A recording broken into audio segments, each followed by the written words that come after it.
श्रीराम जय राम रघुराम।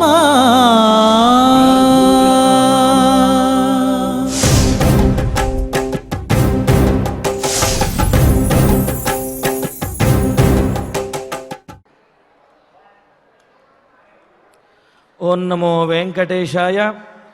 प्रातश्रये श्रुतिनुतां रघुनाथमूर्तिं नीलाम्बुदोत्पलसितेतररत्ननीलाम् आमुक्तमौक्तिकविशेषविभूषणाढ्यां ध्येयां समस्तमुनिभिर्निजभृत्यमुख्यैः। వేదములన్నిటి చేత కూడా స్తుతింపబడేటువంటిది నీలమేఘము వలె నల్ల కలువ వలె ఇంద్రనీలమణి వలె ప్రకాశించున్నది. ముత్యములు మొదలైనటువంటి అలంకారముల చేత దేదీప్యమానంగా కన్నులకు విందు చేసేది.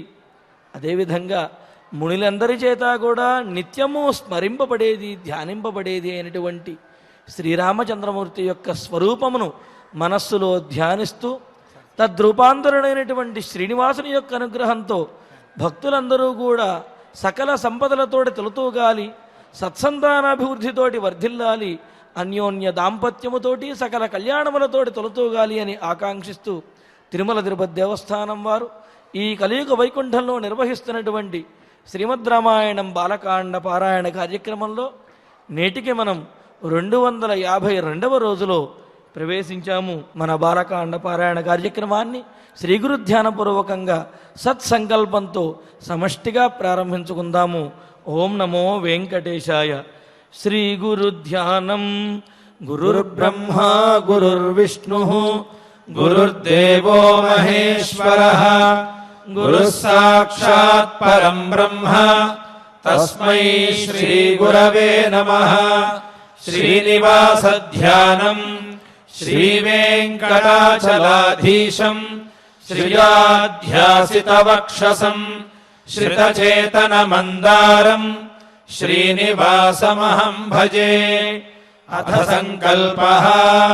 శ్రీమదాదివరాహ క్షేత్రే విరాజమానస్య శ్రీపద్మావతీ జానేః అఖిలాండకోటి బ్రహ్మాండ నాయకస్య శ్రీరామచంద్ర రూపాంతరస్య భగవతః శ్రీ వెంకటేశ్వర స్వామినః సన్నిధౌ హనుమత్ సీతా లక్ష్మణ భరత శత్రుఘ్న పరివార సమేత శ్రీరామచంద్ర పరబ్రహ్మణః పరిపూర్ణానుగ్రహేణ అస్మిన్ భువనే అతిశీఘ్రమేవ విశూచికా క్రిమేః వినాశనార్థం భారతవర్షస్య అభివృద్ధౌ నిమగ్నానాం విద్యా విత్త వాణిజ్య కృషి వైద్య వైజ్ఞానిక దేశరక్షణాదిరంగేషు విద్యమానానాం ఆస్తిక మహాజనానాం సర్వేషాం సకుటుంబానాం ఆయురారోగ్యైశ్వర్య సద్బుద్ధి ఇత్యాది సర్వశుభఫలప్రాప్త్యర్థం తేషాం సర్వతోముఖాభివృద్ధి ద్వారా శ్రీరామరాజ్యస్య పునర్వ్యవస్థాపనార్థం అనూఢానాం శీఘ్రమేవ వివాహసిద్ధ్యర్థం దంపతీనాం అనుకూల దాంపత్య సిద్ధ్యర్థం సంతానార్థినాం శీఘ్రమేవ సత్సంతాన ప్రాప్త్యర్థం తతః పితృదేవతా ప్రీత్యర్థం గో సంరక్షణార్థం చ సకల సంపత్ప్రదే శ్రీమద్వాల్మీకి రామాయణాంతర్గతే బాలకాండే యథాశక్తి శ్లోక వ్యాఖ్యాన పురస్సరం 36 సర్గ శ్లోక పారాయణం తథా శ్రీమద్యోగవాసిష్ఠే విశూచికా మహామారీ నివారకస్య महामन्त्रस्य पारायणम् श्रीधन्वन्तरि मन्त्रपारायणम् च अन्योन्यसाहाय्येन आचार्यमुखेन करिष्यामहे। श्रीवाल्मीकि प्रार्थना। वाल्मीकेर्मुनिसिंहस्य कवितावनचारिणः शृण्वन् रामकथानादम् को न याति पराम् गतिम्। श्री आञ्जनेय प्रार्थना।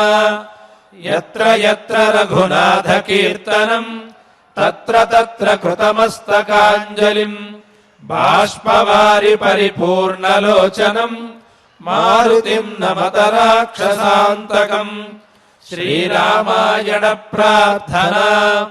वेदवेद्ये परे पुंसि जाते दशरथात्मजे वेदः प्राचेतसादासीत् साक्षात् रामायणात्मना। श्रीराम प्रार्थना। आपदामपहर्तारम् दातारम् सर्वसम्पदाम् लोकाभिरामम् श्रीरामम् भूयो भूयो नमाम्यहम्। श्रीरामचन्द्र परब्रह्मणे नमः। अथ श्रीमद् रामायणे बालकाण्डे 36 सर्गः। श्री गुरुभ्यो नमः। श्री वेंकटेश चरणौ शरणं प्रपद्ये। श्रीरामाय नमः।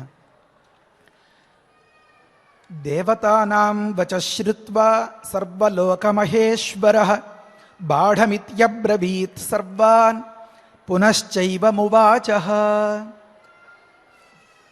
పరమశివుడు పార్వతీ అమ్మవారు వారి సరదాలు సంతోషం.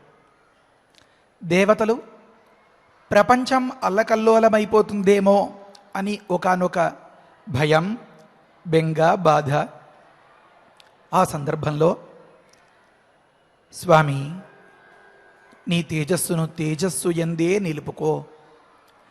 మీరు ఇరువురు లోకరీతిని అనుసరించి ఒకానొక సంతతిని కంటే దానివల్ల ఏం ఉపద్రవం వస్తుందో అని భయపడుతూ ప్రణమిల్లి ప్రణిపాతం చేసి వేడుకున్న సందర్భంలో ఆ ప్రణిపాతం అనే దానికి ఉండేటటువంటి గొప్ప మహిమ వల్ల ఆ పరమశివుడు ఎంతో ప్రసన్నమై అలాగే తప్పకుండా సరే అంటున్నాడనమాట.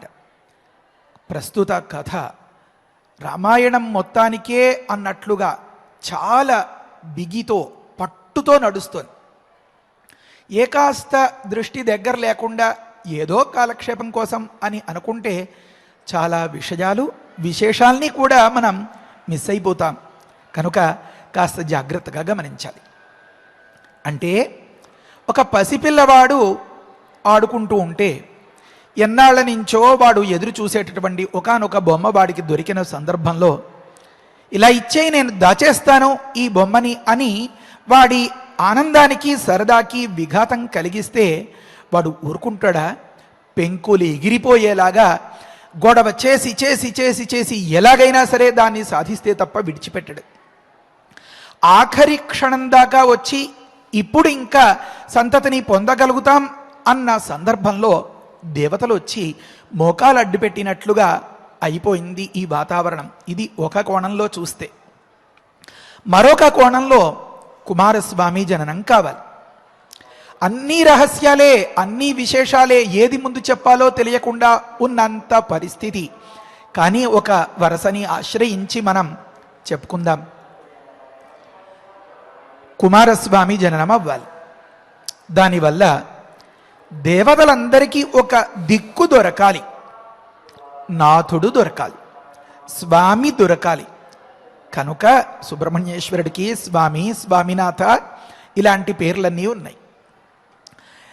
ఇదే సమయంలో పేర్లల్లగా అంటారు కదా, సమాంతరంగా జరుగుతున్నటువంటి మరొక దృశ్యం ఏమంటే తారకాసురుడి ఆగడాలు పెచ్చు మీరిపోతూ ఉండడం.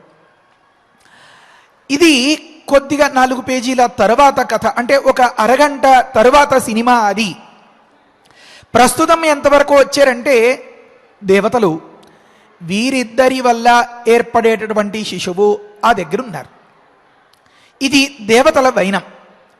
పార్వతీ పరమేశ్వరుల వైనం వేరే ఉంది. అందులో పార్వతీదేవి వైఖరి, ఆమె యొక్క ఆలోచన ఒకలా ఉంది. మన్మథుడు లేడు. స్థాణ్వాశ్రమం, అంగదేశం, అంగరహితంగా మన్మథుణ్ణి చేసేయడం, శివుణ్ణి చలింప చేయలేకపోవడం, ఈ మాటలు అనుకున్నాం కదా. ఆ సందర్భంలో కఠోరమైనటువంటి తపస్సు చేస్తున్నటువంటి శంకరుడికి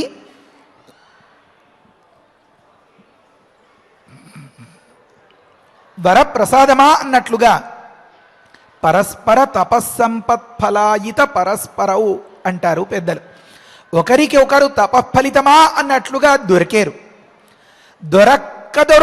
దొరికినటువంటి ఆ సందర్భంలో వారిద్దరూ చాలా సంతోషంగా ఉన్నారు. సాధారణంగా ఆలుమగలు గృహస్థులు సంతోషంగా ఉండడానికి అక్కడ కొంత మన్మథ ప్రవేశం ఉండాలి. ఎందుకంటే మనస్సును మథనం చేసేటటువంటి, అంటే కాస్త కదిలించేటటువంటి, అంటే కాస్త రసానుభూతికి తయారు చేసేటటువంటి వాడు మన్మథుడు. ఆ మన్మథుడు శరీరంతో లేని కారణంగానే పెద్దలంతా ఏం చేస్తారంటే దాని ప్రభావం ఎలా కలుగుతుందో ఆ రకంగా ప్రవర్తించేలాగా వివాహ ఘట్టమంతా ఏర్పరుస్తారు. ఏదో బంతులాట, పూలు పళ్ళు అలంకరణలు, అగరబత్తులు, గుబాళింపులు, పరిమళాలు, సుగంధాలు, సోయగాలు, ఈ వ్యవహారాలంతా. వీటన్నింటి వల్ల లోపల ఒక రకమైనటువంటి స్థితి తయారవుతుందన్నమాట. అది రేపటికి అవసరం. ఆ సందర్భంలో మనస్సు స్పందించాలి అని అనుకున్నాం కదా. ఎందుకంటే సహజంగానే పురుషుని తీరు పరమాత్మ సృష్టిలో మొరటుగా ఉండేలాగా ఉంటుంది. ఈ మొరటుగా ఉండేది అంటే దేనికి అంత తేలికగా స్పందించకుండా అసలు సున్నితత్వమే లేనటువంటి ఒకానొక స్థితి. అంతా కోమలంగా, ఎంతో సున్నితంగా, ఎంతో మృదువుగా వ్యవహారం ఒక దగ్గర. ఎక్కడ మీకు తెలిసిందే, స్త్రీమూర్తి దగ్గర. ఆ స్త్రీమూర్తి దగ్గరై ఈ పురుషుడికి ఈ మొరటుతనం పోయి కాస్త సరసం అంటారే, ఇదెంత మంచి మాటో, రసముతో కూడినటువంటి మనస్తత్వం కలగడం. రసములు చాలా ఉన్నాయి. ఏమని? శృంగార, హాస్య, కరుణ అని నవరసాలు అంటారు కదా. సరసం అంటే ఎంత మంచి అర్థం అంటే మనస్సుకి స్పందన కలగడం అని అర్థం. రసము అన్నదానికి హృదయ స్పందన అని అర్థం చేసుకున్నాం కదా. అంటే సరసము అంటే అంటే కూడిన, స్పందించేటటువంటి మనస్సుతో కూడిన వాడుగా తయారవ్వడం అని అర్థం. సరసాలాడడం అంటారు.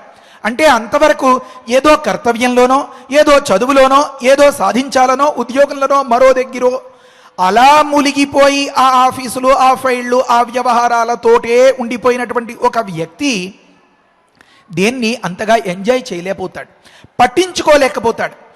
ఆ సందర్భంలో శరీరం, మనస్సు దానికి తగినట్లుగా తయారై వివాహ సంకల్పంలో చెప్పుకున్నట్లుగా ధర్మ, ప్రజా, సంపత్తి సిద్ధించాలి, లోకమంతా సుఖంగా ఉండాలి, మిథున సృష్టి జరగాలి అని అంటే ఇతడిని కొంత తయారు చేయాలి. కనుక ఆ పరమాత్మ అనుగ్రహించినటువంటి ఒక దివ్యమైనటువంటి వరప్రసాదం స్వం, సొత్తు.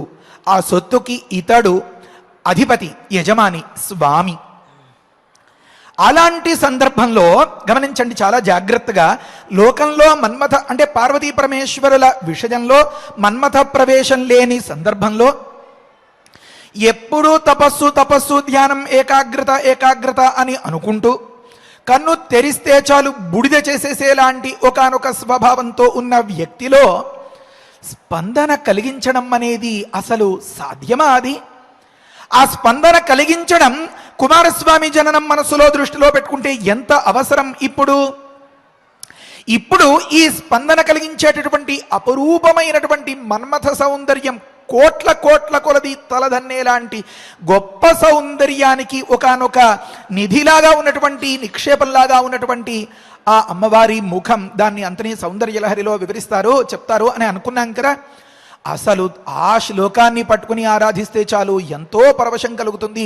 ఆలుమగల మధ్య అన్యోన్యత దాంపత్యం అని చాలా అద్భుతంగా చెప్తారు. మన భారతీయులకు లొంగనిది దక్కనిది చేరువ కాని శుభ ఫలితం పురుషార్థం అనేది లేనే లేదండి. అందుకనే అసలు పురుషుని చేత అర్థింపబడేవి, ఇక్కడ పురుషుడు అంటే ఎవరైనా లోకంలో సృష్టిలో ప్రాణులు కోరుకునేటటువంటివి 4: ధర్మము, అర్థము, కామము, మోక్షము అని. అసలు ఈ విభాగం, ఈ వ్యవస్థ, దీనికి కావాల్సినటువంటి ప్రాతిపదిక తొలిమెట్టు, ఆ మలిమెట్టు, దీన్ని అంతని ఏర్పరచడం, ఏ సందర్భానికి తగినట్లుగా ఆ సందర్భంలో ఒక దగ్గర ఉపనయనం, బ్రహ్మోపదేశం, మేధాశక్తి పెరిగేలాగా కొంత ప్రక్రియ, ఆ తర్వాత స్నాతకోత్సవం, ఆ తర్వాత వివాహ సంస్కారం, ఆ తర్వాత ఆ ఇల్లాలకి చక్కగా పూలజడ అదంతా వేసి ఆ పెళ్లి కూతురికి దాన్ని అంతని అందంగా అలంకరించడం, చిట్ట చివరికి కర్పూరం పుల్లలు పంచిపెట్టడంతో సహా ప్రతి ఒక్కటి సరసాన్ని కలిగించడం కోసం, ఈ మనస్సు స్పందించేలాగా చేయడం కోసం. చిట్ట చివరికి శుభలేఖలో జానక్యా కమలామలాంజలి పుటేజా పద్మరాగాయితా అనే మాట కూడా మనస్సుకి స్పందన కలిగించడం కోసం. ఆనాటి సీతారాముల కళ్యాణం ఎప్పుడో ఏ పెద్దలో ఎప్పుడైనా వివరించగా మనస్సుకి పడితే అది ఒక్కసారి వీరు తలుచుకుంటే వీరి మనస్సులో సరసం అంటే స్పందించేటటువంటి మనస్తత్వం కనుక ఏర్పడితే స్మరణం చేత ప్రీతులవుతారు. కనుక ఆ దేవతలు, ఆ సీతారాములు దాన్ని స్మరించినటువంటి ఆ స్మరణతో కూడినటువంటి ఈ మనస్సు ఒకానొక దివ్యమైనటువంటి మహిమను సంతరించుకున్నట్లయితే, పొందినట్లయితే అప్పుడు ఇతడి ఏకాగ్రత అవధానం చేతికిచ్చినటువంటి అక్షతల్లో చేరతాయి. కనుక ఈ అక్షతలు ఆ వధూవరుల బ్రహ్మరంధ్రానికి చేరతాయి. కనుక సీతారాములంతటి నువ్వే కావాలి, నువ్వు నాకు కావాలి అనేటటువంటి భావన కలుగుతుంది అని అంతంతటి గొప్ప విశేషాలు చెప్పారు. శుభలేఖలు చదవడం, శుభలేఖలు పంచడం, అందున ముందులో ఇలాంటి శ్లోకాలు వేయడం, ఇవన్నీ కూడా చేతిలో పట్టినటువంటి అక్షతల్ని మనస్సులో ఆ సంస్కారం కలిగి హృదయ స్పందనతో సీతారాముల్ని తలుచుకోవడం ద్వారా మహిమాన్వితములనుగా చేసి వారి బ్రహ్మరంధ్రమందు ఉంచడం అనేటటువంటి గొప్ప ప్రక్రియ. అంతే తప్ప తాగే కాఫీ గ్లాసు రండి మీరు కూడా ఇద్దరం కలిసి అక్షతలు వేద్దాం అని భార్య పిలుపు వినగానే అక్కడే పెట్టేసి ఆ ఎంగిలి చేత్తో ఆ బ్రహ్మగారిని భుజం తట్టి అక్షతలు ఇలా పట్టడా అని సినిమాలో కనిపించేలాగా, సినిమాలో చూసినట్లుగా అలాగా ధారలుగా వీరే తలంబ్రాలు పోస్తున్నారేమో అన్నట్లుగా వేయడం వల్ల ఫోటోలు వస్తాయి తప్ప ప్రయోజనం శూన్యం. కనుక ఈ ముఖ్యంగా ఈ బ్రహ్మచర్యం, గార్హస్థ్యం, లేకపోతే వానప్రస్థం వగైరాలు ఇలా ఆశ్రమాలు చెప్తూ ఉంటారు కదా, వీటన్నింటిలోకి గృహస్థాశ్రమం అనేది చాలా ముఖ్యమైనది, కీలకమైనది. క్షణం.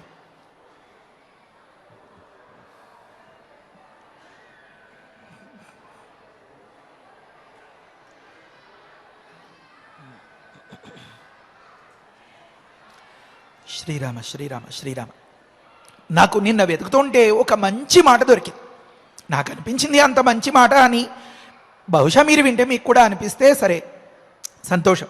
ఏమనంటే, లోకంలో కొన్నింటికి కొన్ని అలంకారాలుగా ఉంటాయి, అది అవసరం, అది లేకపోతే వాటికి విలువే లేదు అని చెప్పడం తాత్పర్యం. ఒక శ్లోకం ఉంది, నీతిర్ భూమి భుజాం హ్రీ రంగనానాం ధృతిర్ దంపత్యో శిశవో గృహస్య కవిత బుద్ధే ప్రసాదో గిరాం లావణ్యం వపుష స్మృతి సుమనస శాంతిర్ద్విజస్య క్షమా శక్తస్య ద్రవిణం గ్రహాశ్రమవతాం స్వాస్థం సతాం మండనం. అలంకారం మనం ఇందులో ముఖ్యంగా మనం గుర్తించాల్సిన అంశమేమంటే, ఇల్లాలికి, స్త్రీలకు సిగ్గు అనేది చాలా అలంకారం. ఒక మాట. ధృతిర్ దంపత్యో, దంపతులిద్దరికీ ధైర్యం అంటే కాస్త అలా నిలదొక్కుని ఉండగలగడం అనేది చాలా అవసరం. అదే వారికి అలంకారం, అది లేకపోతే దాంపత్యమే లేదు అని ఉంది. తర్వాత ఏమనుందంటే, ప్రసాదో గిరాం, మాటలకు అలంకారం ఏమి అంటే కాస్త ప్రసన్నంగా చక్కగా మాట్లాడడం, అవతలవాడి గుండెల్లో గుచ్చుకునేలాగా కాకుండా అని ఒక మాట ఉంది. లావణ్యం వపుష, శరీరానికి సౌందర్యం అనేది ఒక గొప్ప అలంకారము అని ఉంది. స్మృతి సుమనస, ఇది ముఖ్యమైనటువంటి ఒక మాట. ఏమనంటే, సుమనస అంటే సుమనస్ అన్నదానికి దేవతలు అర్థం. ఆ దేవతకు స్మరణం అనేది చాలా ముఖ్యం అని ఇక్కడ రెండు అర్థాలు చెప్పాలి. ఒకటి, భక్తుడు తనని స్మరిస్తే వెంటనే స్పందించే మనస్తత్వం ఉండడం అక్కడ. లాభస్తేషాం జయస్తేషాం కుతస్తేషాం పరాభవాజేషామిందీవరశ్యామో హృదయస్థో జనార్దన అన్నట్లుగా భక్తుడికి స్మరించడం అనేటటువంటి ఒకానొక అలవాటు ఉండడం అనేది చాలా ముఖ్యం అనేలాగా రెండు తాత్పర్యాలు కనిపిస్తాయి. సరే, ఏ రకంగా అయినా దేవతల దగ్గర స్మరణం అనేది చాలా ముఖ్యం. ఒక మాట తెలిసింది. ఆ తర్వాత ద్రవిణం గృహాశ్రమవత, గృహస్థాశ్రమంలో ఉన్న వారికి ఐశ్వర్యం, సిరి సంపదలు చాలా ముఖ్యం. అందుకనే భూత్యై న ప్రమదితవ్యం అని ఉపనిషత్తు చెప్తోంది. ఇప్పుడు ఇవన్నీ సంపాదించుకోవాలి అంటే, సౌందర్యం నిలబెట్టుకోవాలి అంటే, లేకపోతే ఆ సిగ్గుని వాటిని అంటే తప్పు చేయడానికి ఆత్మరక్షణగా ఉండేది ఆ సిగ్గు అన్నమాట, దానిని దక్కించుకోవాలి అంటే దంపతులకు ధృతి, ధైర్యం, కాస్త కష్టాల్ని ఆపదల్ని తట్టుకుని నిలబడగలగాలి అంటే మనస్సులో విచక్షణ రావాలి, ఆలోచన రావాలి, చెప్పింది అర్థం చేసుకోగలగాలి. కార్యేషు దాసి కరణేషు మంత్రి అని అంటారు కనుక ఆ ఇల్లాలే ఒకానొక సందర్భంలో మంచి సలహా చెప్తే వీడు ఆగి అర్థం చేసుకోగలగాలి. ఇవన్నీ జరగాలి అంటే నువ్వేంటి నాకు చెప్పేది, నేను ఇంతింత పెద్ద పెద్ద డిగ్రీలు చదువుకున్నాను, 1000 మందికి నేను టీం లీడర్గా ఉన్నాను అని అనుకునే పురుషాహంకారంతో దురహంకారంతో బుద్ధి ఉంటే అది బుర్రకెక్కదు, చాలా నష్టపోతారు. కనుక అసలు పరమాత్మ ఏమి సృష్టి అండి, ఎంత అద్భుతం. ఇతడికి ఒక విధమైనటువంటి ఆకర్షణ కలగాలి. ఎప్పుడూ చదువులు, ఫైళ్ళు, ఉద్యోగాలు, డబ్బులు సంపాదించడాలు వీటిలోనే కూరుకుపోయి ఉండిపోకుండా ఇతడిని ఆకట్టుకోవడానికి ఒక ఆకర్షణ శక్తి ఉండాలి. ఆ శక్తి అవసరమైనప్పుడు ఆ పరమాత్మ ప్రేరణ చేత ఇవ్వబడింది అదే ఇల్లాలు. ఇప్పుడు మన పరమశివుని జతలో జంట కట్టినటువంటి ఆ అమ్మవారు అంతటి సౌందర్య సాధనం కనుక లోకంలో అందరి దగ్గర మన్మథ ప్రవేశమో ఆ మన్మథ ప్రేరణ వాటన్నింటి వల్ల ఏర్పడే ప్రభావాన్ని చూపించేటటువంటి పూలు, పళ్ళు, కాయలు ఇవేవైనా మనస్సును స్పందింపచేస్తాయేమో కానీ స్థాణ్వాశ్రమంలో అసలు ఆ పేరే ఎంత బాగా పెట్టారో చూడండి. అంటే చెట్టు ఏ విధంగా ఒకానొక మోడులాగా, అంటే దానికి ఏ చిగురు వగైరాలు లేకుండా, అంటే స్పందన లేకుండా ఉంటుంది అని తాత్పర్యం అన్నమాట. కనుక అలా ఉండిపోయినటువంటి కఠోరమైనటువంటి నిష్ఠలో ఉండిపోయిన ఒకానొక దక్షిణామూర్తి స్వరూపంగా ఉన్న పరమశివుణ్ణి కాస్త తిప్పాలంటే సౌందర్య సాధనం కావాల్సి వచ్చింది. అది మన అమ్మవారు అయ్యింది. దీన్ని మనస్సులో పెట్టుకుని ఆ అమ్మవారికి ఎంత లోకానుగ్రహ దృష్టో గమనించండి.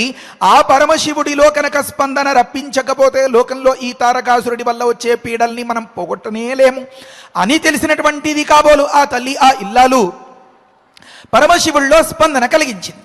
ఏ విధంగా స్పందన కలిగించింది? ఎక్కడ పడితే అక్కడ అశ్లీలతకు తావులేదు అని చాలాసార్లు అనుకున్నాం. కనుకనే దంపతులు ఇద్దరి మధ్య అనురాగం, అన్యోన్యత, సఖ్యం ఇవి కలగడానికి 5 రోజులు పెళ్లి అని చెప్పి ఆ వివాహం చేస్తూ ఆ చేతులు పట్టుకుని అన్ని వేళ్లలోనూ దూర్చి ఎక్కడ విడిచిపెట్టకుండా వారు సంచరిస్తూ ఉండడం, ఆ ప్రదక్షిణాలు చేసే సందర్భంలోనో అగ్నిసాక్షిగా వివాహం జరిగేటప్పుడు, లేకపోతే వాళ్ళిద్దరిని ఓ దగ్గర కుర్చీలు వేసి కూర్చోబెట్టడం, ఒరే వారిద్దరి మధ్యలోకి ఎవరూ వెళ్ళకూడదు అని చెప్తూ ఉండడం, ఇలా ఈ సఖ్యం, ఈ మైత్రి, ఈ స్నేహం పెంపొందించేటటువంటి ప్రక్రియ జరుగుతుంది మన హిందూ వివాహ పద్ధతిలో. అందులో కూడా ఒక ముఖ్యమైనటువంటి మాట ఏమి అంటే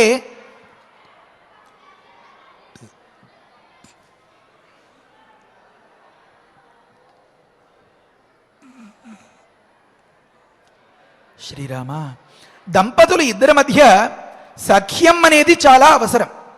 సఖ్యం అంటే ఏమి గతంలో చెప్పేసుకున్నాం మనం అనుకుంటున్నారా? కానీ కాదు. ఇది పెద్ద పరిశోధన, పెద్ద సమీక్ష, పెద్ద అధ్యయనం. మన జీవితాల్ని అందంగా తీర్చిదిద్దుకోవడానికి ఒక్క శ్లోకం చదివినా చాలు ఇంతటితో అనిపించేలాంటి వేద సారం అంతా ఎంత మహాత్మ్యముందో, ఎంత ఉపనిషత్ విజ్ఞానం ఉందో ఇందులో. సరే, ప్రకృతంలో సఖ్యం అంటే ఏమి అని అన్నాం. అంటే సమాన జ్ఞానం, సమాన ఖ్యానం అని ఒక దగ్గరే నిర్వచనం చెప్పారు.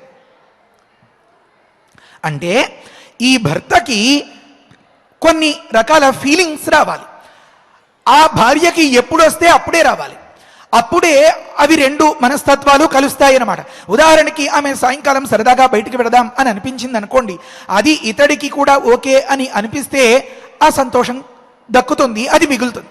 అలా కాకుండా అప్పుడే అతడికి ఒకనొక కర్తవ్య బుద్ధి కలిగిందనుకోండి, అది చదిరిపోతుంది. ఒకనొకటి ఏదో మంచిగా తిందాము, తాగుదాము అని అనిపించింది అనుకోండి, నేను ఇప్పుడే ఏదో బట్టలన్నీ నానపెట్టేనా, అవన్నీ ఉతికి ఇల్లు వాకిలి శుభ్రం చేస్తే తప్ప నేను పొయ్యి దగ్గరికి రాను అని అందనుకోండి, ఈ రసానుభూతి చెడిపోతుంది. అలా కాకుండా చాలా జాగ్రత్తగా గమనించాలి. సీతారాములు దాంపత్యం ఇదంతా చాలా అద్భుతమైనటువంటి విషయాలు వస్తాయి ముందు ముందర మనకి. సరే, ఇప్పుడు ప్రకృతంలో ఎక్కడున్నామంటే ఇద్దరు కలిసి ఉండాలి అంటే వారు వ్యాపారస్తులైనా కానివ్వండి, ఎవరైనా కానివ్వండి, వారి థాట్స్, వారి ఆలోచనలు, వారి సైకలాజికల్ ఫీలింగ్స్ సమానంగా ఉండాలి. అప్పుడే మాట మాట కలుస్తుంది, మాట మాట రాకుండా ఉంటుంది, పోట్లాట లేకుండా ఉంటుంది, కలిసి ముందుకు వెళ్ళడం అనేది జరుగుతుంది. ఇలా వెళ్ళాలి అంటే మొట్టమొదట పురుషుణ్ణి ఆకర్షించుకోవాలి తప్ప వేరే దారి లేదు. ఎందుకు అంటే ఒక రకమైనటువంటి మొరటుతనానికి అన్నట్లుగా అలవాటు పడిపోయినటువంటి వ్యక్తి స్పందనే లేని స్థితిలో ఏ రకంగా సరసం అనే దాన్ని అలవరుచుకోగలుగుతాడు? కనుక అక్కడ ఒక ఆకర్షణీయమైనటువంటి శక్తి ఉండాలి. ముగ్ధ మనోహరమైనటువంటి ఆ పెళ్లి కూతురు, ఆ తీరు, ఆ నడక, ఆ వయ్యారం, ఆ సొగసులు, ఆ వ్యవహారాలు, ఇవన్నీ వీటన్నింటి వల్ల స్పందన అనేది కలిగితే, సమాన జ్ఞానం కలిగితే, కర్తవ్య విచక్షణ కలిగినటువంటి ఆ ఇల్లాలు ఏదైనా ఇచ్చిన ఒకానొక సలహా పాటించగలుగుతాడు. కనుక ఇప్పుడు మన శివయ్య కథలోకి రండి. ఇప్పుడు మన శివుడి హృదయ స్పందన జరిగి ఆ తేజస్సు క్షుభితమై అది కుమారస్వామిగా అవతరించింది. మీకు అందరికీ తెలిసిన కథే. దాన్ని ఏదో ఆపి ఆపి ఆపి రేపు వినండి, ఎల్లుండి వినండి అని ఉత్కంఠగా వినిపించాలి అనే తాపత్రయం అక్కర్లే. ఏమనంటే ప్రకృతంలో కుమారస్వామి జననం జరగాలి. ఈ కుమారస్వామి 7 రోజుల ప్రాయంలో ఉండగానే తారకాసురుని వధించేయాలి. ఈ కుమారస్వామి పసిప్రాయంలో ఉండగానే సేనాపత్యం వహించేయాలి. ఈ కుమారస్వామి అందుకనే బాలసుబ్రహ్మణ్యం, కుమారస్వామి, బాలకుమారుడు అని ఆ స్వామికి నామాలంతా ఉంటాయి. ఈ బాలసుబ్రహ్మణ్యుడుగా ఉన్నటువంటి ఈ దివ్యమంగళ స్వరూపమే లోకంలో దంపతులకు సఖ్యం లేకపోయినా, కుజదోషాలు ఉన్నా, కోపతాపాలున్నా, సంతానం కలగకపోతున్నా, ఏకాగ్రత కుదరకపోతున్నా, అంటే బుద్ధి నిశ్చలత లేకుండా ఉన్నా, స్థూలకాయం వచ్చేస్తున్నా, అనేక రకరకాల దోషాలన్నీ కుజదోషం వల్ల మరొక దాని వల్ల అని ఏ జాతకం తెలిసిన పెద్దలంతా చెప్తున్నారో ఆ జాతక ఫలితాలు ఎప్పుడో చేసేసుకున్నవి ఇప్పుడు తోసిపుచ్చలేని స్థితిలో వీరు అనుభవించలేక భరించలేక బాధలు పడుతూ ఉంటే, వీరందరినీ ఉద్ధరించడం కోసం ఏదో ఒకానొక అవసరం కోసం ఏర్పరచుకున్నటువంటి సెట్టింగే అయినా దాని తరువాత కూడా కొంతకాలం దానివల్ల ప్రయోజనం పొందాలి అని అనుకున్నవాడు చేసే పని కాస్త దృఢంగా చేయండిరా అని ఎలా అంటాడో ఆ రకంగా ఈ తారకాసురుడి బాధ తుడిచేసిన తరువాత కూడా లోకమంతా ఇంతకుముందు అనుకున్న రీతిగా జాతక దోషాలు అన్నీ పోయి సుఖంగా, శాంతిగా, హాయిగా, సంతోషంగా ఉండాలి అంటే అక్కడ ఆ శివ తేజస్సు కుమారస్వామి రూపంలో బాలసుబ్రహ్మణ్యుడిగా అవసరం. కనుక ఈ బాలసుబ్రహ్మణ్యుడు ఇంతటి పని జరగాలంటే ఆ తేజస్సు అంతటి అవసరమై ఉండాలి. కనుక ఆ తేజస్సును లోపల నిల్వ చేసుకుని ఉన్నటువంటి ఆ పరమాత్మకు హృదయ స్పందన కలిగితే తప్ప ఏకాస్త అది బయటకు వచ్చే అవకాశం లేదు. కనుక లోకరీతిని అనుసరించి మిథున సృష్టి చేస్తే ఉపద్రవం వస్తుందని దేవతలు అనుకుంటున్నారు. కనుక ఈ లోకమంతా సుఖంగా ఉండాలి, వీరు నా సంతతి అని కంకణం కట్టుకుని అమ్మతనంతో ఉన్నటువంటి ఆ పార్వతీదేవి 100 సంవత్సరాలు ప్రయత్నించి ప్రయత్నించి ప్రయత్నించి ఇలాంటి మహాపురుషుడికి హృదయంలో ఒక స్పందన కలిగించింది. కథ చాలా అవసరం, చాలా జాగ్రత్తగా గమనించాలి. ఇంతటి ప్రయత్నం చేసి ఇంతటి హృదయ స్పందన కలిగించి ఇహనో ఇప్పుడో ఇంకా సిద్ధంగా ఉంది ఆ తేజస్సు యొక్క ఆవిర్భావానికి అన్న తరుణంలో దేవతలు వచ్చి మోకాలడ్డేశారు. అలాంటి సందర్భంలో ఇంతటి తపోనిష్టలో దక్షిణామూర్తిగా ఉన్నటువంటి వ్యక్తి కూడా ఇంతటి స్పందనకు అంటే ఇంత మాదిరిగా స్పందించి సరసాన్ని అలవరుచుకుని ఎప్పుడూ బూడిద రాసుకుంటూ ముక్కంటిగా ఉండేలాంటి ఆ మహనీయుడు, ఆ తపోమూర్తి కూడా పార్వతీ అమ్మవారి పట్ల ఈ సమ్మోహనంతో, ఈ దాంపత్యానుభూతితో ఇంత సంతోషంగా ఉన్న తరుణంలో స్త్రీ సంగేసరి సర్వాంగీణం రేతో నిషిచ్యతే అని వివాహ మంత్రాలకి భారష్యం రాసినటువంటి హరదత్తులు చెప్పిన విధంగా స్త్రీ దగ్గరైనప్పుడు అన్ని అంశాల నుంచి అణువణువు నుంచి ఒకానొక సూక్ష్మాతి సూక్ష్మమైన సారం సారం సారం సారం అంతా ఒక దగ్గర చేరుతుంది. అక్కడి నుంచి సంకల్పానికి అనుగుణంగా అది బయటకు వస్తుంది. ఒక దగ్గర అది దాని ఏమంటారు కార్యరూపం దాలుస్తుంది, శిశువుగా అవతరిస్తుంది అని చెప్పినట్లుగా అంతటి ఈ ఇల్లాలుగా ఉన్నటువంటి ఈ పార్వతీదేవి చేరువైనటువంటి సందర్భంలో వారు ఆటాపాటలతో సరస సల్లాపాలతో హృదయం స్పందిస్తూ సంతోషంగా ఉన్న సందర్భంలో దేవతలు వచ్చి అడ్డం పెట్టారు. ఇలా అడ్డం పెట్టిన సందర్భంలో నిజంగా చెప్పాలంటే ఈశ్వరుడే ఆగలేడు, తట్టుకోలేడు. ఏమి తట్టుకోలేడు? పానకంలో పుడకల అంటారు కదా, రసమైనటువంటి మంచి రసానుభూతిని కలిగించేటటువంటి ఒక రసాన్ని ఆస్వాదన చేద్దాము అని ఆ ఏదో ఒక పానీయమో ఏదో దాని మూత విప్పి లేదో తీసుకుని అలా ఎత్తి ఓ దగ్గర స్థిమితంగా కూర్చుని ఫ్యాన్ కింద తాగుదాం అనుకునేటప్పటికల్లా చెయ్యి పట్టుకున్నారనుకోండి ఎవరైనా, దాన్నే పానకంలో పుడక అంటారు. పానకం బెల్లంతో తయారు చేస్తారు కదా, ఆ బెల్లాన్ని బుట్ట కట్టేటప్పుడు వారు ఆ చెరుకుని వాడి మెత్తగా ఆ బెల్లం దెబ్బ తగలకుండా కడుతూ ఉంటారు. ఆ ప్రయత్నంలో దాని తాలూకు అంశాలు కొన్ని బెల్లానికి అంటుకొని ఉండిపోతాయి. దాన్ని శుభ్రం చేయకుండా కొంచెం చూసి చూడకుండా కలిపేసినట్లయితే చిన్న చిన్నపాటి కణాలు ఈ చెరుకు తుక్కు లాంటివి అందులో అడ్డం పడతాయి, కలిసిపోతాయి. అందుకనే వాటిని పుడకలు అంటారు. వీరు ఎంతో రుచిగా ఉంది కదా అని ఆ మిరియాలు, ఘాటు, పచ్చకర్పూరం అన్నీ కలిపినటువంటి ఆ పానకాన్ని అందంగా తాగుదాము అంటే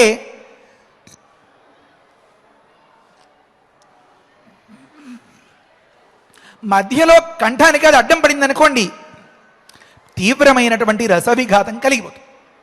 దాన్ని ఎవరు ఇష్టపడలేరు. ఆ సందర్భంలో పరమశివుడు సరే అన్నాడు.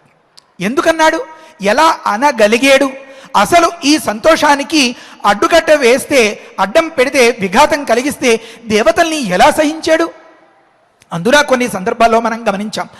అవునన్నది కాదంటే, మనస్సు సుఖం కోరుకుంటూ ఉంటే, ఒక సంతోషానికి అలవాటు పడినటువంటి మనస్సు ఆ సంతోషాన్ని అనుభవించాలి, ఎంజాయ్ చేయాలి అన్న సందర్భంలో వాయుదేవుడు ఏ రకంగా అయితే సిద్ధపడి మీరు నన్ను సంతోషపరచండి, మనం హాయిగా సంతోషంగా దివ్యలోకంలో ఉందాం అన్న సందర్భంలో ఆ మాటను కాదని అంతరాయం కలిగించి ఆ సంతోషాన్ని దక్కనివ్వని కారణంగా వాయు పరమకోపన అని అనుకున్నాం కదా, తీవ్రంగా విరుచుకుపడిపోయాడు. పురుష బుద్ధి అలాంటిది చాలా పెళుసుగా ఉంటుంది అని పెద్దలు అక్కడ వివరించి చెప్పారు కదా.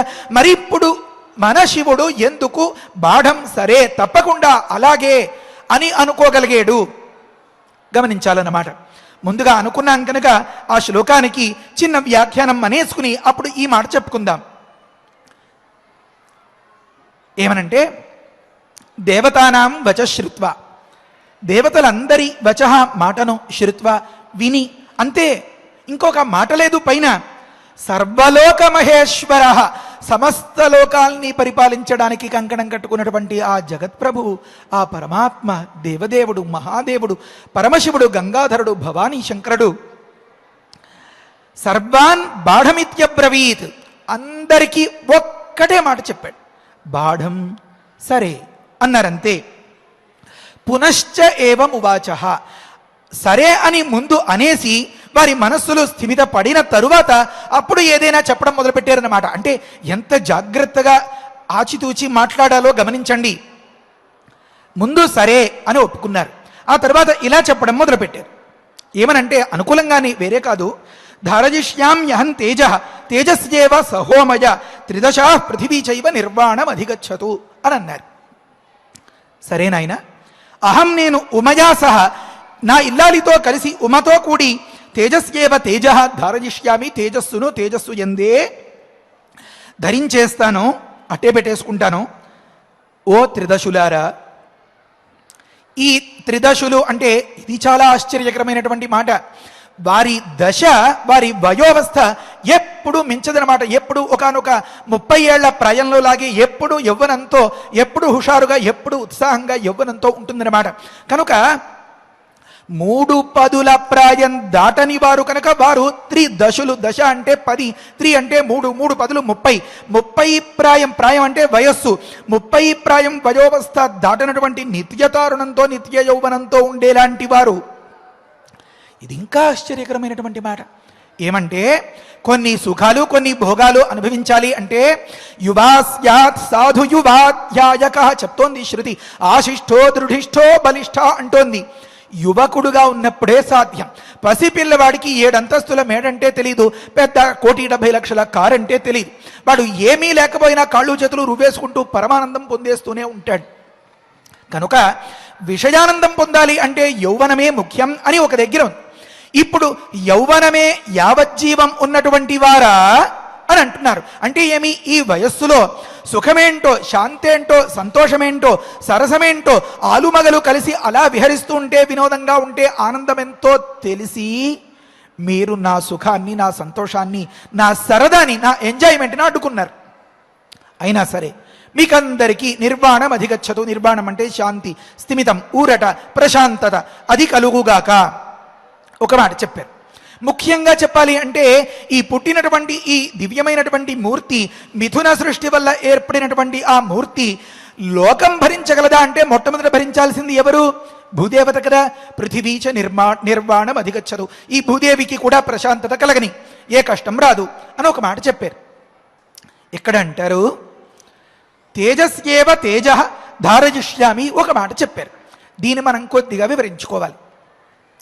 ఏ రకంగా శివుడు ఆగి తట్టుకుని సరే అన్నాడు, ఆ సరదా అక్కర్లేదు అని అనుకున్నాడు, ఆ పార్వతీదేవి ప్రకృతి పరాశక్తితో కలిసి తిరిగి మళ్ళీ ధ్యానంలోకే వెళ్ళిపోగలిగాడు అని ఒక ప్రశ్న వేసుకున్నాం. దానికి జవాబు చెప్పుకోవాలి. మరి సమయం ఉంటే తీరికగా చెప్పుకోగలుగుతాం, సమయం లేకపోతే ఓపిక ఉండాలి. రేపటి వరకు ఎదురు చూసేలాగా, ఎల్లుండి వరకు ఎదురు చూసేలాగా. మరి సమయానుసారంగా కదా మనం మాట్లాడుకోవాలి. ఒక చిన్న అంశం ఏమంటే, వాల్మీకి మహర్షి చెప్పినటువంటి ఆదికావ్యం రామాయణానికి అర్థం చెప్పడం అంటే అంత ఆషామాషి కాదండి. అవిజ్ఞాతం విజానతాం, విజ్ఞాతం అవిజానతాం అని ఉపనిషత్తుల్లో చెప్పారు నాయనా అని బ్రహ్మశ్రీ మద్దులపల్లి దత్తాత్రేయ శాస్త్రి గారు ఉదాహరిస్తూ ఒక అద్భుతమైనటువంటి మాట చెప్పారు. ఇది నాకు తెలిసిపోయింది అని ఎవరైనా అనుకుంటే, ఏమీ తెలియని వాళ్ళందరినీ ఓ దగ్గర కూర్చోబెట్టి ఆ చివర కూర్చోబెట్టండి వీడిని అని అంటారట. విజ్ఞాతం అవిజానతాం, నాకు తెలిసింది అని నేను విజ్ఞాతుణ్ణి, నేను విజ్ఞుణ్ణి, నేను రామాయణంలో ఇన్ని వ్యాఖ్యానాలు చదివాను, ఆ అనువాదం పట్టుకొచ్చాను, ఈ అనువాదం పట్టుకొచ్చి వెళ్ళాలవయ్యా అని చెప్పాలి. అవిజానత, ఏమీ తెలియని వారి పంక్తిలో చిట్ట చివరకు కూర్చోబెట్టాలి వాణ్ణి. అంత గంభీరమైనది, అంత అర్థం చెప్పడం చాలా కష్టతరమైనది. ఇది శాస్త్రం ఇల్లాలి మాటలాగా మృదువుగా ఒకానొక కవిత. కర్తవ్యే కుతుకీ బుధో విరచితస్తస్యై స్పృహాం కుర్మహే అని అన్నారు కదా. ఇల్లాలి సరసమైనటువంటి ఒక తీయటి మాట లాంటిది. దానికి అర్థం చెప్పేటప్పుడు చాలా జాగ్రత్తగా చెప్పాలి. ఏమన్నారు దేవతలంతా? స్వామి నీ తేజస్సు ఎందే ధరించు అంటే మీరిద్దరికీ లోకరీతిని అనుసరించి ఒకానొక గర్భవాసం ద్వారా ఒక పిల్లవాడు ఏర్పడవద్దు, అది కదా అభిప్రాయం. సరే ప్రకృతంలో సరే అన్నాడు కదా స్వామి. ఇక్కడ ఏం చెప్తున్నారు? ఎందుకు రామాయణం చెప్పడం చాలా కష్టం, జాగ్రత్తగా చెప్పాలి అంటే, నేను ఉమతో కలిసి ఇలాగే చేస్తాను అన్నారు.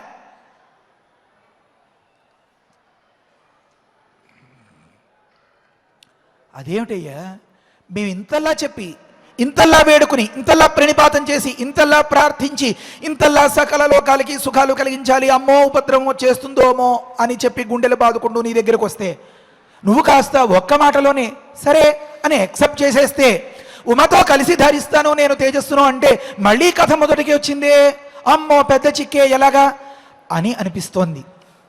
అది కాదు అర్థం. ఉమతో కలిసి ధరిస్తాను అంటే ఆలుమగలుగా ఉండి మిథున సృష్టే చేస్తాను, మీరు చెప్పేదంతా వింటాను, విని నాకు నచ్చింది, నాకు తోచింది, నేను అనుకున్నదే చేస్తాను అని అర్థం కాదు. మరేమి అంటే, ఉమకు ఉమ పరాశక్తి, నాకు నేనుగా, మేమిద్దరం కలిసి తపశ్చర్యకు పూనుకుని వారి తేజస్సును వారి యందు, వీరి తేజస్సును వీరి యందు ధరిస్తాను అని చెప్పడం తాత్పర్యం అన్నమాట. ఇంకొక మాట, ధారయిష్యామి అన్నదానికి ధరించేటటువంటి శక్తి కలవాడను అని కూడా ఒక తాత్పర్యం. ధరించగలను భవిష్యత్తులో, అలాగే ఒక అర్థం. రెండవ అర్థం ఏమి అంటే, అలాగే నిగ్రహించుకుంటాను, నిలదొక్కుంటాను, ఇందులో ఏ కాస్త సందేహం లేదు అని అర్థం. కానీ నా భార్యతో కలిసి అంటే అది మిథున సృష్టికి అవకాశం కాదు అని విషయం తెలుసుకుని మనం వ్యాఖ్యానం చెప్పాలి అన్నమాట. కాస్త తికమక పరిచేలాగా నా ఇల్లాలితో కలిసి అలాగే ధరిస్తాను అంటే లోకంలో వేరెక్కడా నా తేజస్సును సంక్రమింప చేయను అని భావం వస్తోంది. అంతే తప్ప ఈమె యందు తేజప్రసారం చేయను అనే భావం రావట్లే. ఇలా రప్పించడం కోసం మహర్షి ఒక తాళం చెవి ఇచ్చారు మనకి, ఒక నిధికి మ్యాప్ ఇచ్చారు. ఏమని? తేజస్యేవ తేజ ధారయిష్యామ్యహం అన్నారు. మరి రేతస్యేవ రేత ధారయిష్యామి అంటే శ్లోకం అయిపోతుందిగా. ధారయిష్యామ్యహం రేతస్యేవ అన్న శ్లోకం అయిపోతుంది కదా. రేతస్ అంటే శుక్రం కదా, సంతతి కలగడానికి అది ముఖ్యమైనది కదా. అది హృదయం స్పందించి తద్వారా విడుదల అవ్వడం కోసమే కదా ఇంతకాలం అమ్మవారు పడిగాపులు పడి అంతంతటి సరదాలతో, సంతోషాలతో, ఆటపాటలతో గడిపింది. 5 రోజుల పెళ్లిలో ఏదో బంతులాట ఈ రకంగా ఆడించి అన్యోన్యతను కలిగించినట్లుగా అయితే రేతస్సు శుక్రము అని అనకుండా తేజస్సు అని ఎందుకన్నారు? ఐతిరేయోపనిషత్తు చెప్తోంది. మరి ఆ కథను రేపటి రోజున వివరించుకుందాం.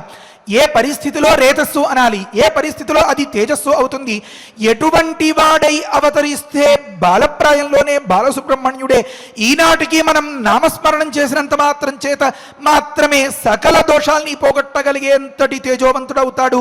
కనుక అలాంటి తేజోవంతుడికి మూల కారణంగా ఉన్నటువంటి పరమశివుని యొక్క తేజస్సు ఎటువంటిది? ఇలాంటి చాలా విషయాల్ని మనం విపులంగా మాట్లాడుకోవాలి. అంతవరకు మనకి ఆ పరమాత్మ ఏకాగ్రమైనటువంటి బుద్ధిని, పరిపూర్ణమైనటువంటి భక్తి శ్రద్ధల్ని ప్రసాదించి పరమ పవిత్రమైనటువంటి వసంత నవరాత్ర శుభ పర్వదినాలు ఇవన్నీ రామాయణ నవాన్నం చేసేటటువంటి మహానుభావులంతా కూడా ఎంతో భక్తి శ్రద్ధలతో ఆ రాముని వేడుకుంటూ ఉంటారు. ఆ రాముడు అంతకంటే పరమ భక్తి శ్రద్ధలతో శివపార్వతుల కథను వింటూ ఉన్నటువంటి తరుణంలో వారంతా కలిసి మనకి సకల శుభాల్ని ప్రసాదించి అనుగ్రహించి ఈ కథను ఏకాస్త ఎక్కడా లోపం లేకుండా మన అవధానంలో, మన భక్తిలో, మనం పొందాల్సినటువంటి ప్రతి ఫలంలో మనల్ని రక్షించుగాక. హరయే నమః. స్వస్తి. పారాయణ చేసుకుందాము. దేవతానాం వచశ్రుత్వా సర్వలోక మహేశ్వరః సర్వలోక మహేశ్వరః బాఢమితి అబ్రవీత్ సర్వాన్ పునశ్చైవం ఉవాచః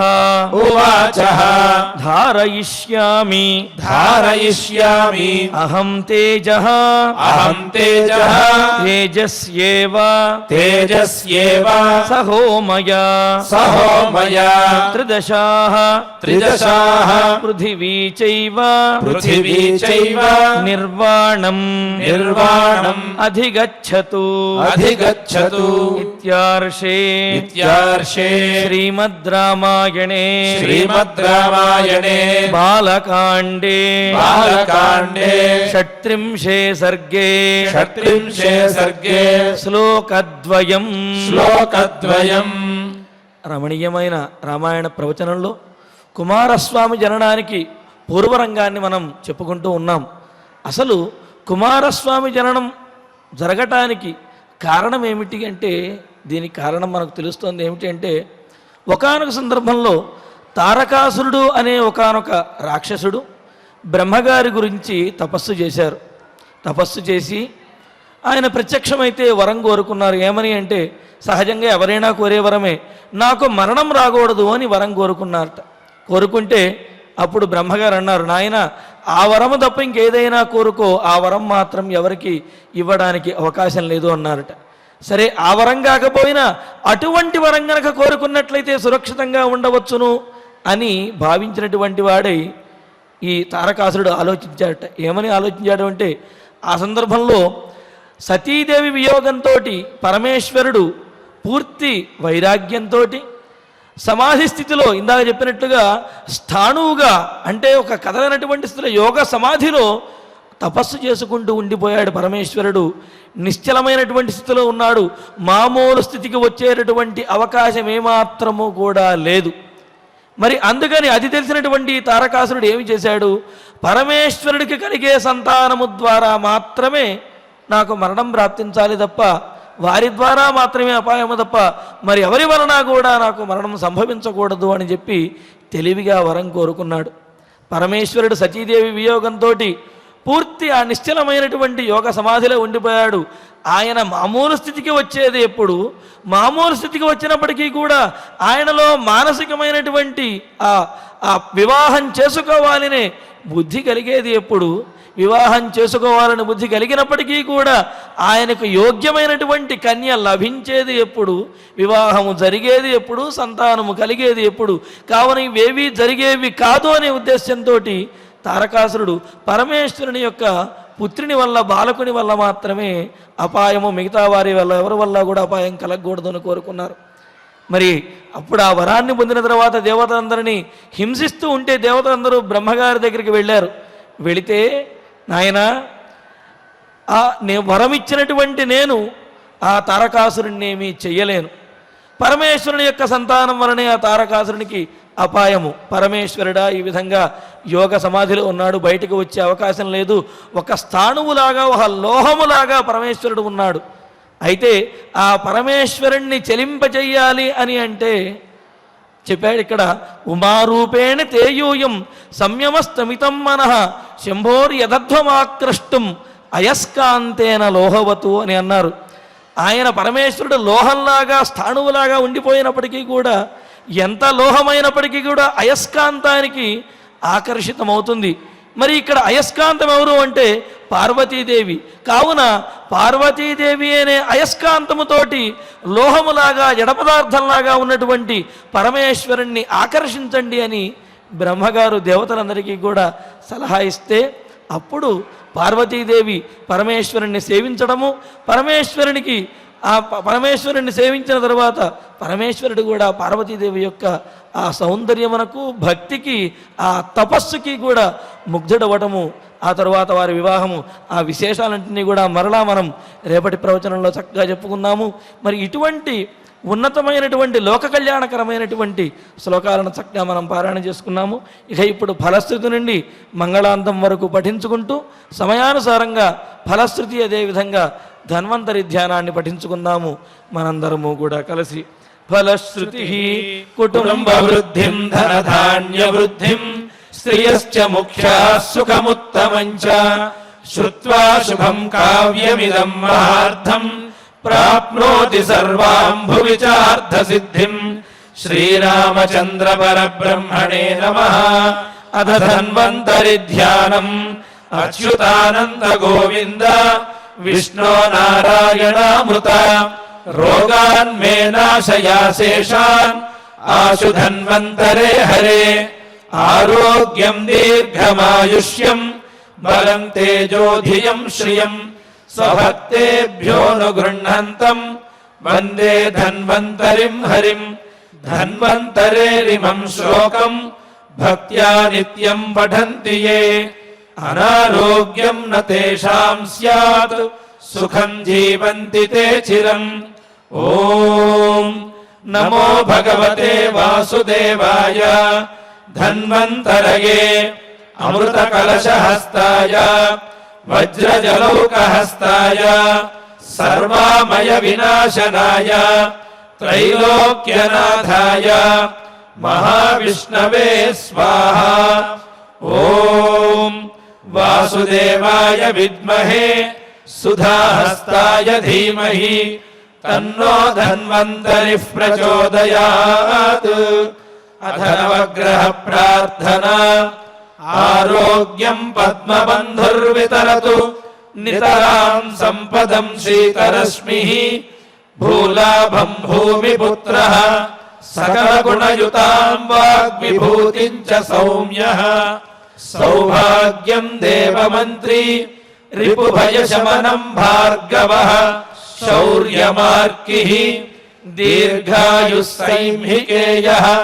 విపులతరయశః కేతుః ఆచంద్రతారం. అరిష్టాని ప్రణశ్యంతు దురితాని భయాని చ.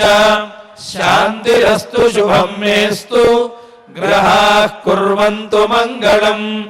అథ క్షమా ప్రార్థనా.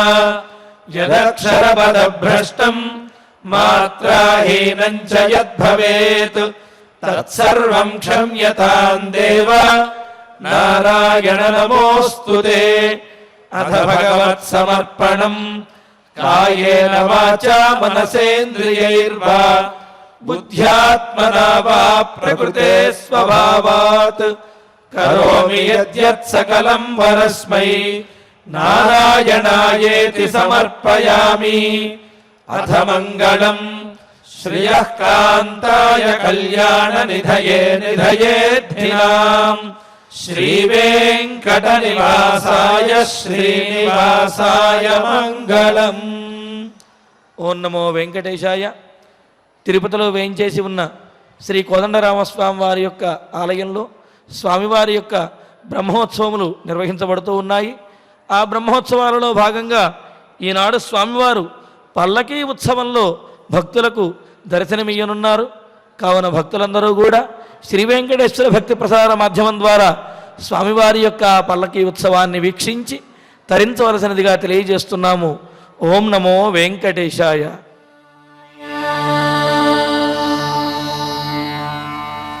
ఓ